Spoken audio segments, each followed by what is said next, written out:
try and break it all down, make sense of the numbers and the money. ABC's Elizabeth Schulze and ABC News business correspondent Alexis Christoforous. All right, Elizabeth, let's first start with the White House and just trying to reach a deal here, and if you think it's even possible at this point.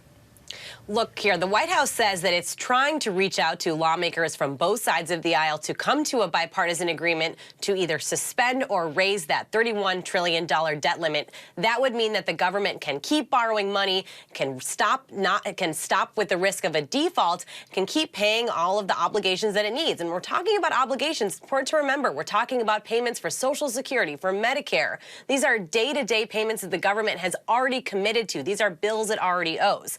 But the White House is saying it's not willing to compromise to the point that it's going to attach any sort of other spending cuts to this agreement. And basically, that's what Republicans want. They say that they're not going to raise that limit until there are also an agreement in Congress to cut spending, to cut the government's expenses. So both sides really digging in here. Neither side so far showing that they're willing to compromise. So there's this game of chicken going on, and it is pretty, the stakes are pretty high here when we're talking about what's at stake. Yeah, indeed. And Alexis, the U.S., reached its borrowing limit today. The Treasury Department says it's taking extraordinary measures. Let's just talk more about what exactly that means and what it means for everyday Americans.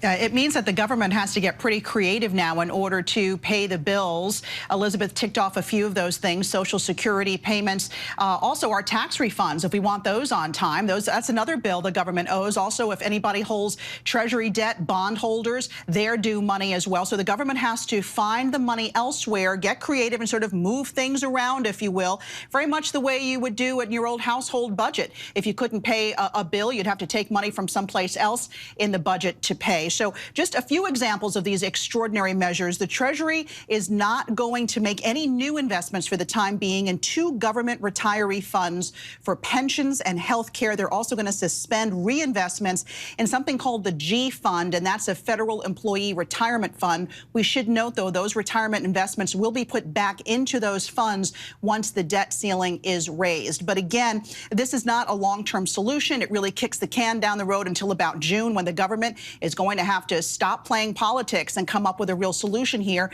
where the U.S. will default on its debt for the first time in history. Also want to mention, if you were wondering whether or not the debt ceiling is being held as a political football, Republicans actually voted to raise the debt limit 3 times when Trump was in office. And of course, that's when we had a unified Congress. It was in Republican control. We now have a split Congress, and we're seeing the effects of that play out right now in this debt ceiling fight.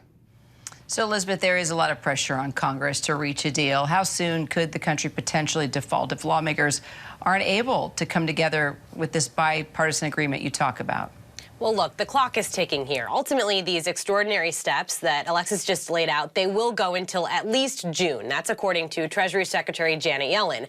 Most economists that I'm talking to say that we probably will get a little bit more time beyond that into the summer, where the Treasury can basically make these kind of accounting maneuvers to buy some more time before that debt limit is officially breached. But we know how slowly things work here in the Capitol.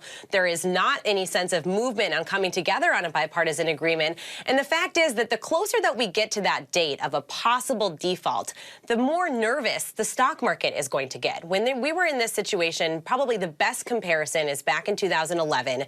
The U.S. got very close to this possible breach of the debt limit. The stock market tumbled, lost about 20% of its value in a short time period, and the U.S. credit rating was downgraded. Basically, there was a risk that for the first time in history, the full faith and credit of the U.S. government would not be met. And that's a serious risk. So as we get closer to that date, even, though there are these steps to kind of buy some time, it's important to note just how, these steps can only go so far. There's a limit to how much they can do.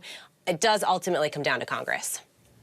And Alexis, the U.S. national debt stands at $31.4 trillion. It's even hard to wrap your head around that number. The debt ceiling has been increased roughly 80 times since the 1960s. It's just a part of our conversation.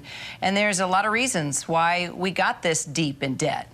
Yeah, it's a staggering number, $31.4 trillion that we owe. And this country owes 7 times more than we bring in. And that's just personal finance 101. You would never run your household that way. Why is the U.S. government running our government that way, right? We've been doing it since this country was formed over 200 years ago. And here are just a few of the big offenders. As you can see, it's not along party lines. Democrats and Republicans, both responsible for this. Franklin Roosevelt is the biggest offender. He added more than 1,000% to our deficit. Of course, he had to deal with the Great Depression. There was also World War II. He had to spend money on all of that. President Obama, we saw the debt ceiling rise to 70, or the debt rather, go up 74% under his presidency. And again, he had that horrible 2008 financial crisis to deal with, and the stimulus he needed to pump into the economy because of that. In his one term in office, President Trump increased the debt by 39%. Again, he also, that on his watch was the pandemic, so a lot of pandemic-related spending there. And a lot of that is also under Biden's watch. As we came out of the pandemic, that stimulus money was still being sent out to millions of Americans. He's added $2.4 trillion to the country's debt in just the time he has been in office. So again, you know, this is not a one-party problem. This affects all of us, and it could affect all of us in big ways if the government doesn't come up with a solution by June. Sure can. We'll stay on top of it. Alexis, Elizabeth, thank you so much. Hi, everyone. George Stephanopoulos here. Thanks for checking out the ABC News YouTube channel. If you'd like to get more videos, show highlights, and watch live event coverage, click on the right over here to subscribe to our channel. And don't forget to download the ABC News app for breaking news alerts. Thanks for watching.